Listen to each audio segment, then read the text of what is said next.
apagar la luz, por favor. Buenos días, yo soy Carla Martínez, R1 de oftalmología y les voy a presentar el tema de angiografía con fluoresceína y verde hidrocianina.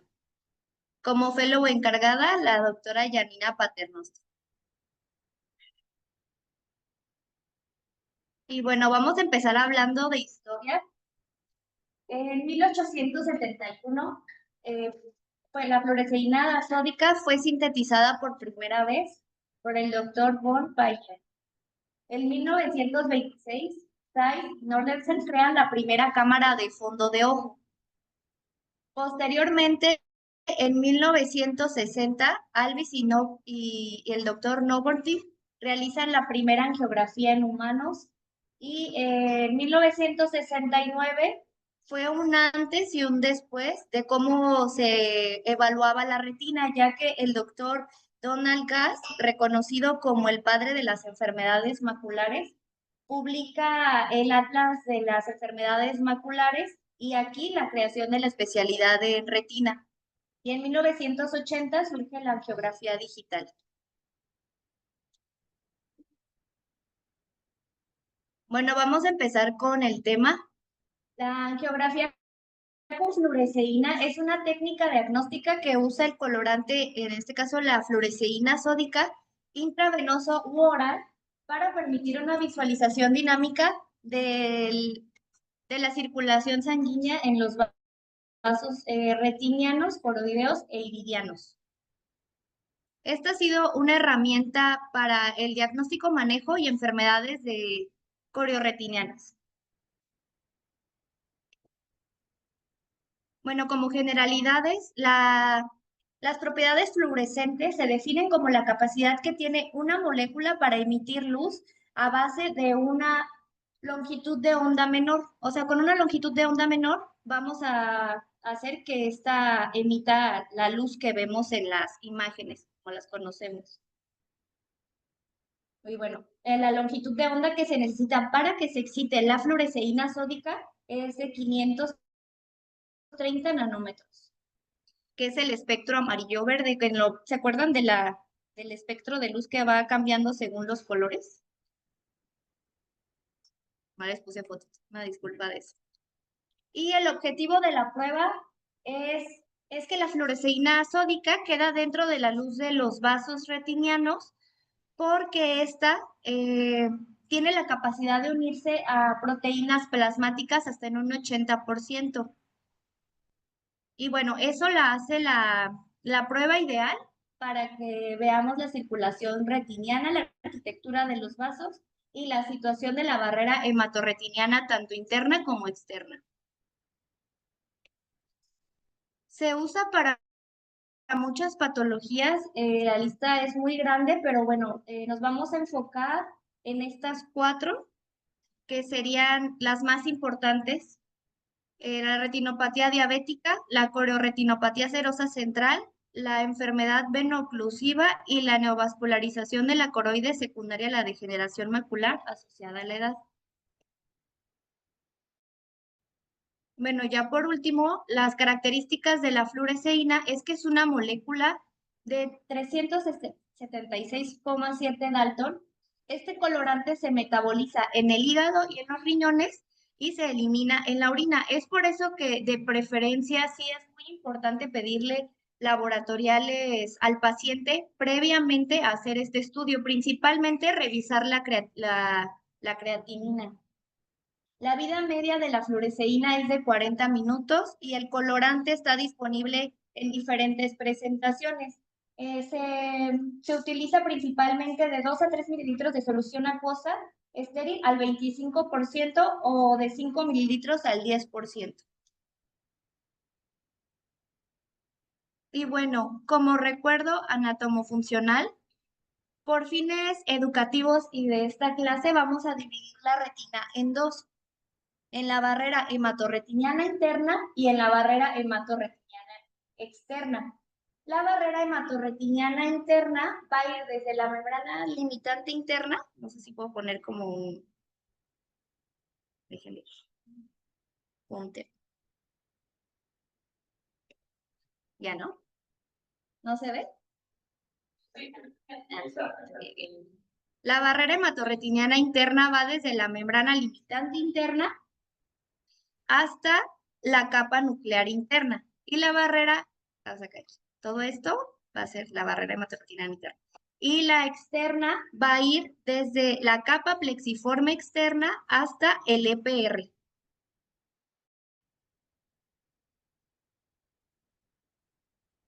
Y bueno, ¿qué vamos a ver en el estudio de la angiografía? Pues vamos a ver un relleno simultáneo de dos sistemas circulatorios. En este caso va a ser, bueno, el coroideo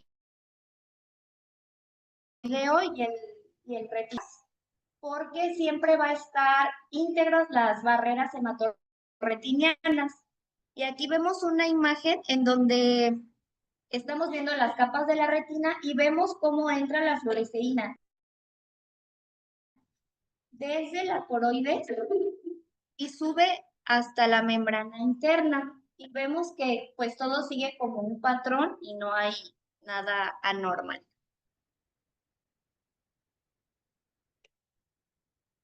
Y bueno, aquí un video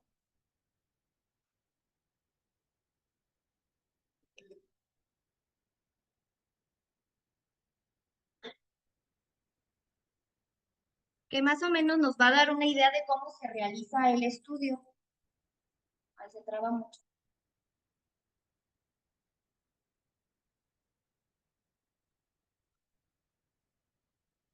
Que bueno, casi siempre usamos la vena antecubital para pasar la fluoresceína sódica. Y realmente en la literatura dice que no importa el brazo que escojamos, no ha habido algún estudio que indique que pasa más rápido en la derecha que en la izquierda o algo, realmente no. Pero sí hay que tomar en cuenta, sí mencionaba que, por ejemplo, en pacientes con cáncer, que hayan tenido cáncer de mama y una mastectomía radical, sí usar el otro brazo, porque puede haber una fuga ahí de fluoresceína. Nada más como el único punto que hay que tomar en cuenta. Cuando pasa, el tiempo depende totalmente de la salud cardiovascular del paciente. Normalmente en pacientes jóvenes tarda entre 10 y 12 segundos en ya estar en la circulación retiniana y en pacientes adultos tarda entre 12 a 15 segundos. Y bueno, en el video se ve cómo empieza a pasar y desde antes de que ya esté pasando la fluoresceína empiezan las tomas de fotos. Se menciona que cada 4 segundos están tomando una foto. Y bueno, ahora vamos a hablar de las fases fluorangiográficas. Nada más.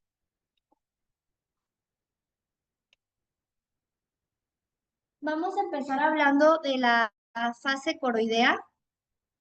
Esta es la primer fase y inicia entre los 8 a 14 segundos y se caracteriza por la fluoresceína en parches de la vasculatura coroidea o flush coroideo. Estos parches no son anormales, es normal, es debido a como al bloqueo que tiene el EPR normalmente. En el 30% de los pacientes en esta fase vamos a ver la arteria ciliorretiniana, que recordemos que pues solo está en el 30% de la población. Y bueno, el colorante entra a través del ojo, a través de las arterias ciliares posteriores cortas, tras 10 a 15 segundos de la colocación de la inyección con fluoresceína. Posteriormente tenemos la fase arterial. Esta inicia entre los 11 y 18 segundos posteriores a la inyección. Y además de la vasculatura coroidea, ya empezamos a ver como tal las arterias retinianas, o sea, la circulación retiniana.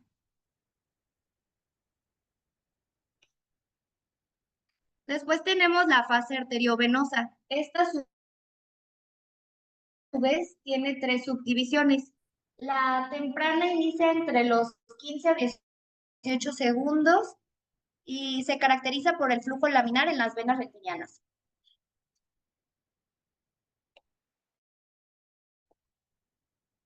La media se presenta entre los 20 y los 25 segundos y aquí ya se observa un llenado completo de la trama venosa. Y lo que estamos viendo que no pinta sería la zona perifoveal o yuxtafoveal, que a su vez recordemos que esta es avascular. Entonces se va a respetar un diámetro de entre 300 a 500 micras que no va a teñir y es completamente normal.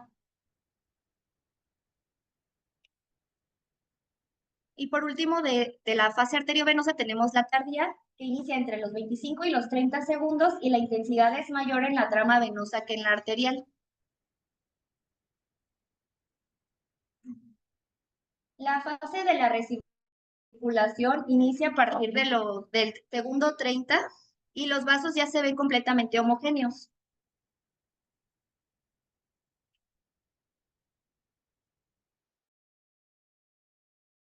En la fase tardía, entre los 3 a 5 minutos a partir de la inyección, vamos a seguir viendo un poco de homogenicidad, pero pasado los 10 minutos, ya menciona la literatura que ya no debe de haber fluoresceína pues en los vasos.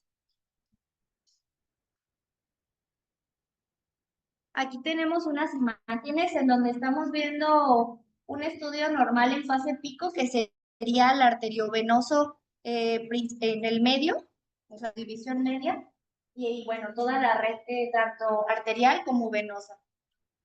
Y en la figura 8 observamos la angiografía normal ya en fase tardía y se toma los 10 minutos y vemos que ya no hay fluoresceína.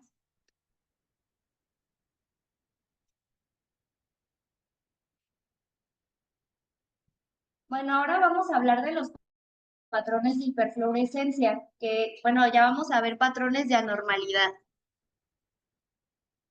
Empezando con la filtración o fuga. Esta alteración va a suceder en cualquiera de las dos barreras, en la interna o en la externa, y se va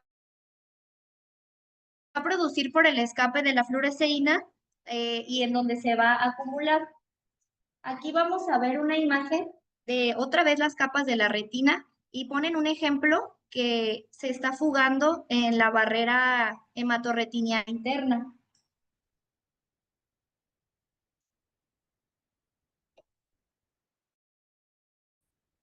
Y bueno, aquí también otro ejemplo de las capas de la retina en donde está ocurriendo una fuga en la barrera externa desde el nivel del EPR, como podemos ver.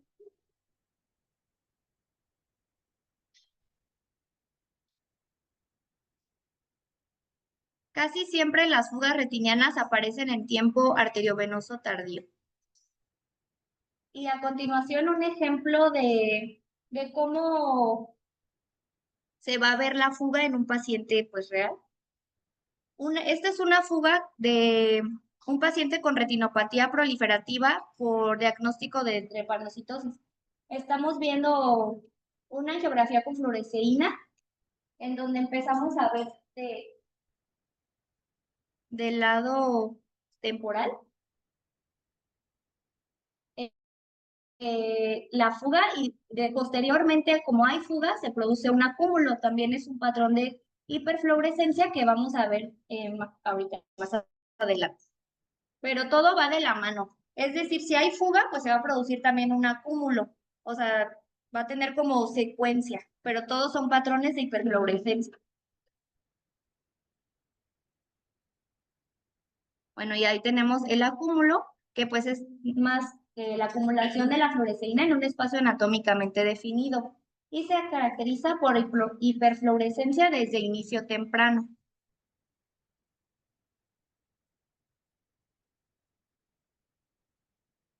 Aquí tenemos una imagen típica en panal de abejas, que sería por el edema macular cistoide, en donde podemos ver la acumulación en la zona macular.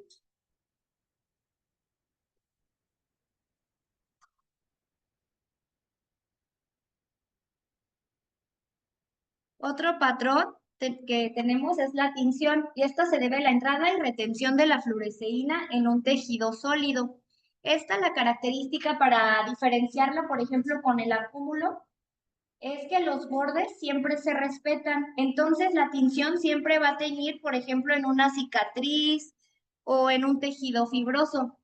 En este caso, tenemos el ejemplo de una hiperfluorescencia por tinción en cicatriz corioretiniana.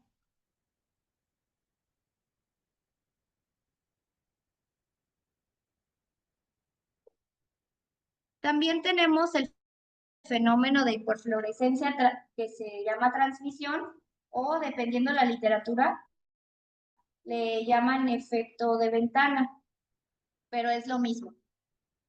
También, bueno, ocurre porque hay atrofia del EPR y en la imagen que podemos ver las capas de la retina, vemos cómo, pues aquí no hay lo cafecito que sería el EPR y es la ventana que ahí va a haber atrofia y no va a teñir. Entonces, cuando veamos un paciente con efecto ventana, no se va a ver blanco, que va a ser lo de la fluoresceína. Aquí tenemos un ejemplo de un paciente con enfermedad de Stargardt avanzada, en donde vemos perfectamente la ventana, el efecto ventana, y por eso no tiñe, no se ve blanco, que no es más porque por atrofia del EPR. Acá tenemos otro ejemplo que sería una atrofia geográfica en fase venosa tardía.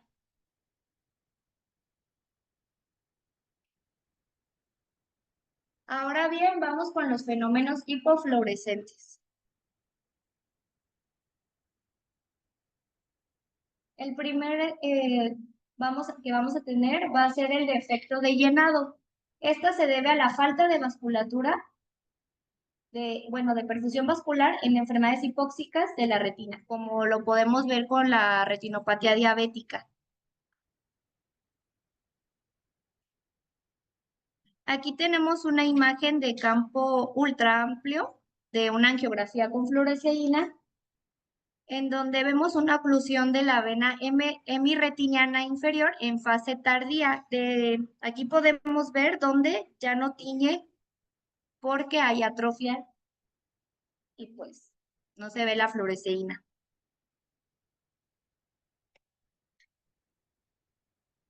También vamos a tener otro fenómeno llamado bloqueo. Este existe porque la fluoresceína pues no puede llegar ahí porque hay una barrera, ya sea de sangre, pigmento o tejido fibroso que ocasiona un defecto en pantalla y no permite la visualización normal de la fluoresceína.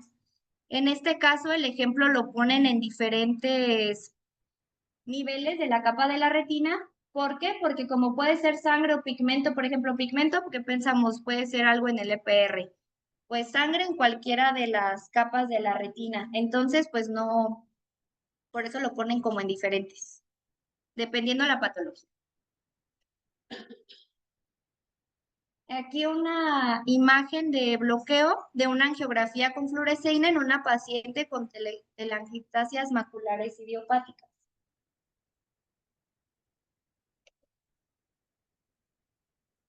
También tenemos esta otra imagen en donde vemos una hemorragia subretiniana, por lo cual produce un bloqueo y no permite el paso de la fluoresceína.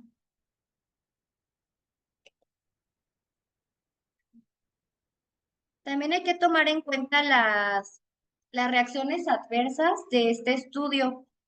Van desde leves, moderadas a graves.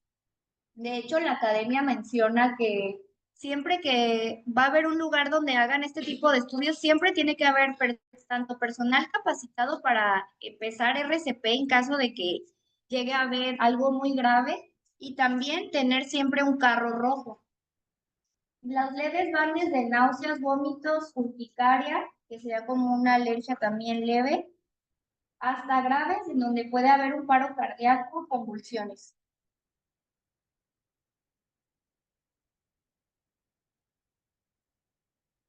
Bueno, ahora vamos a ver la autofluorescencia de fondo. Esta es una técnica de imagen retiniana no invasiva empleada en la práctica para medir la lipofusina en el EPR. que es el pigmento de la retina, y consiste en la emisión de luz en el espectro de longitud de onda desde 500 a 700 nanómetros. Este es un mapeo realmente de la densidad de lipofusina en el EPR. Esta sí se dividía dependiendo las patologías altamente, bueno, la literatura donde yo lo saqué mencionaba patologías altamente recomendadas para realizar este estudio, bajo y nada recomendado. Estas son las altamente recomendadas y sería la evaluación de una degeneración macular asociada a la edad, distrofias maculares, distrofias retinianas hereditarias, toxicidad por fármacos y drusas en la cabeza del nervio óptico. Porque si nos fijamos, todas se relacionan con el pigmento del EPR. Y aquí un ejemplo, una fotografía de de campo amplio, en donde podemos ver un paciente con retinosis pigmentaria y se observa pues el ojo de buey, que es patognomónico. Y podemos ver la acumulación de pigmento y la hiperautofluorescencia en el anillo.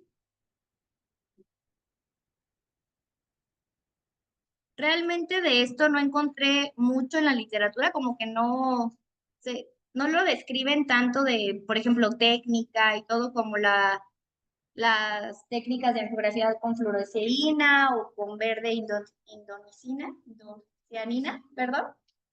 Entonces busqué un artículo en donde comparan la autofluorescencia con la angiografía con fluoresceína, en el cual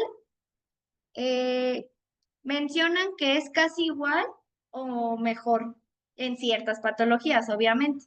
O sea, ellos lo pusieron concluyente de que todo bien, pero pues ponen, bueno, déjenles muestro. El estudio fue en 123 ojos de 96 pacientes, incluyendo diversas enfermedades del fondo de ojo.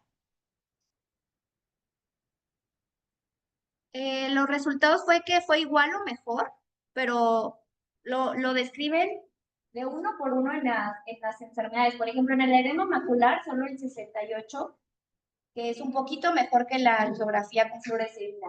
50% en desprendimientos del epitelio pigmentario, 100% en atrofias del EPR, 100% en las chorioretinopatías centrales serosas. O sea, se fueron con enfermedades específicas para ellos decir que fue igual o mejor. Y como conclusión de este artículo es que la autofluorescencia pues sí es un método más rápido y cómodo para el paciente, que tiene una curva de aprendizaje baja, o sea que vamos a aprender, digo corta, vamos a aprender muy rápido y pues sí, porque pues no tienen que canalizar al paciente, no le tienen que hacer estudios previos, pues sí, de cierta manera sí es más cómodo para el paciente. Vamos a pasarnos a la angiografía con verde de indocianina. Esta es una técnica que también utiliza la fluoresceína infrarroja y las propiedades bioquímicas del colorante verde para mostrar de forma adecuada, pero ahora la circulación coroidea.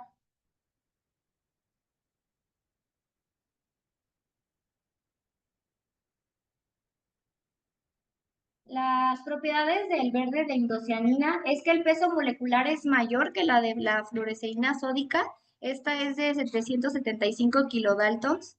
En el torrente sanguíneo se une con rapidez a las proteínas hasta en un 98%, sobre todo en albúmina, globulinas y las lipoproteínas. Y su semivida en el plasma es de 2 a 4 minutos. Mencionan que sí debe ir diluido, sí o sí. Y que la diferencia de con la fluoresceína sódica es que no se metaboliza en el hígado, pero se excreta en el sistema biliar. Y la dosis oscila de 20 a 50 miligramos de colorante en 2 a 4 mililitros de disolvente acuoso. Y bueno, la técnica de igual forma, vamos a inyectar la solución disuelta, como ya se los expliqué, en 2 mililitros, y seguido de eso se recomienda un lavado de solución salina de 5 mililitros.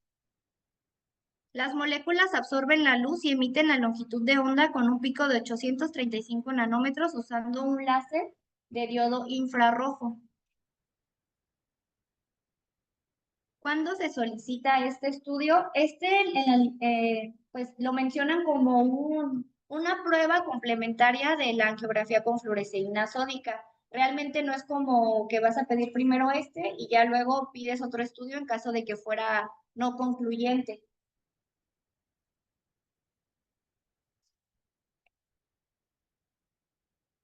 Patologías en donde está recomendado realizar este estudio, la degeneración macular asociada a la edad, pero que tenga neovascularización coroidea.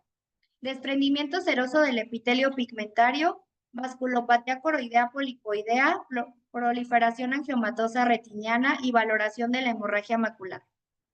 Y si también mencionaba que no era recomendable la degeneración macular asociada a la edad atrófica, por ejemplo, o la valoración de drusas, membranas neovasculares que estén en la miopía magna, y bueno, eso, y retinopatías diabéticas. Las fases fluorangiográficas de este solo son tres, empezando por la fase precoz, que esto inicia los 2 segundos posteriores a la inyección de el verde indocianina y se produce un relleno de las arterias coroideas coriocapilares con el llenado precoz de las venas coroideas. Y tenemos una imagen, esta es una imagen del estadio final de la fase precoz y pues vemos que no, que lo que estamos viendo principalmente, o sea, lo que tiene, me voy a pasar, son los vasos coroideos. Esto no se ve con la desfluoresceína sólica. Es que está como muy leve, si no se los...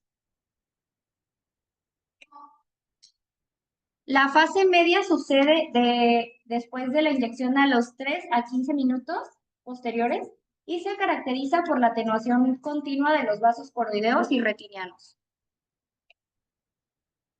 Por último, la fase tardía sucede posterior a los 15 a 60 minutos de la inyección y se caracteriza por tinción del tejido extracoroideo.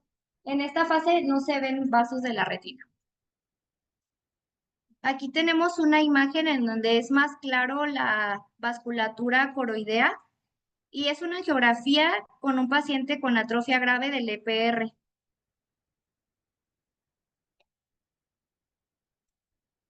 Otro ejemplo sería este, que es una valoración de una hemorragia submacular densa en donde se comprueba la presencia de un macroaneurisma arterial. Esta patología, las hemorragias submaculares, es una indicación para este tipo de estudios.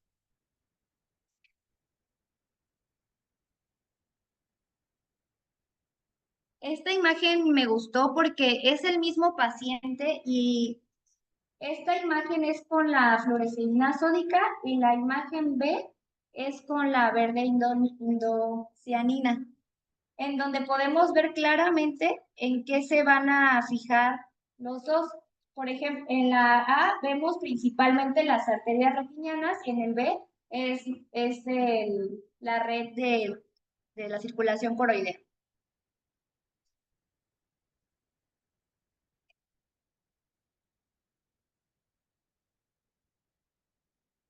Este otro también es el ejemplo de un paciente que le hicieron la angiografía con fluoresceína y en el B la angiografía con verde de indocianina. Aquí es un poquito más claro, porque creo yo.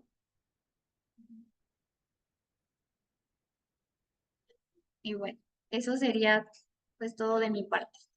No sé si tengan alguna duda.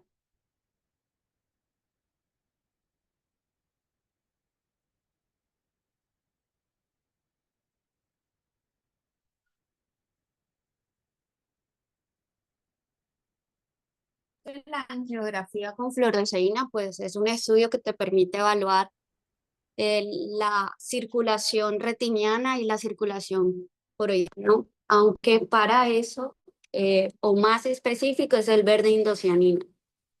Tú puedes evaluar con la angiografía con fluoresceína dos tipos de patrones, la hiperfluorescencia y la hipofluorescencia. Dentro de la hiperfluorescencia vas a encontrar 4 tipos o subtipos visibles, de los cuales habló Carla.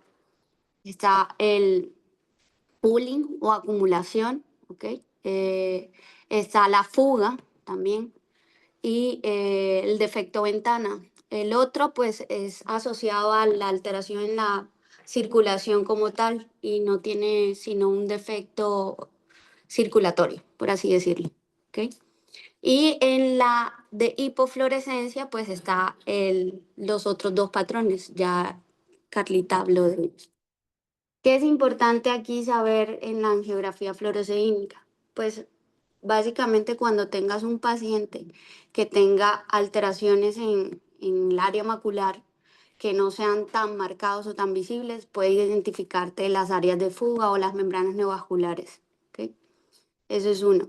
Lo otro, pues, diferenciar cuándo es isquémico o no isquémico un patrón, que también te va a orientar en la posibilidad de ofrecer tratamiento o no, porque en las patologías no isquémicas, pues está contraindicado el uso de la fotocoagulación con láser. ¿Ok? Y en las isquémicas, pues sí es mandatorio realizar fotocoagulación con láser. Con el verde indocianina, pues es una técnica que en muchos países no se utiliza porque no existe el colorante o no hay la disponibilidad del colorante. Pero sí es muy útil en las neovascularizaciones. En todas las alteraciones que provengan de la coroides es la prueba mandatoria que debería realizarse. ¿Ok? Eso básicamente. ¿Qué otra cosa les iba a comentar? Ya lo tengo aquí. Y pues recordar que con la prueba con verde indocianina existen 2 patrones, la hipofluorescencia y la hiperfluorescencia. La hipofluorescencia pues es lo que podríamos evidenciar en el área macular como la lesión blanquecina o hipopigmentada, ¿ok? Y es básicamente la lesión secundaria a una membrana neovascular. Y las hiperfluorescencias se pueden evidenciar por alteraciones del EPR, ¿ok? O en lugares donde hay alteración en la vasculatura retiniana, es decir, obstrucciones vasculares, netamente. ¿Ya? Eso.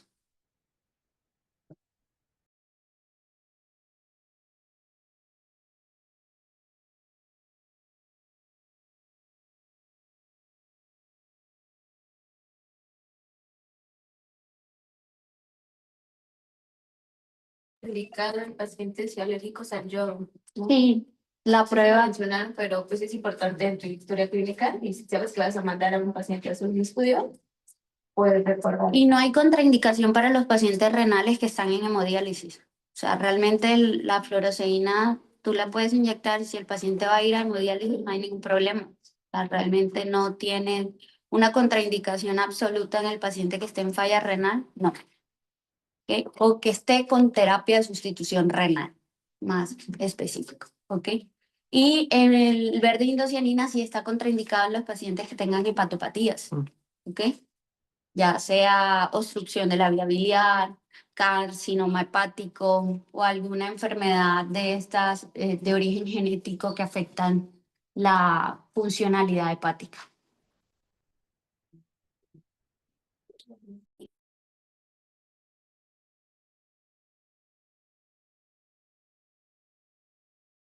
Porque no traspasa la barrera hematoplacentaria. ¿Ok? Sin embargo, la fluoresceína sí. Ese sí está contraindicado en las mujeres embarazadas. Lactancia, ¿no? También. Y lactancia sí, pues.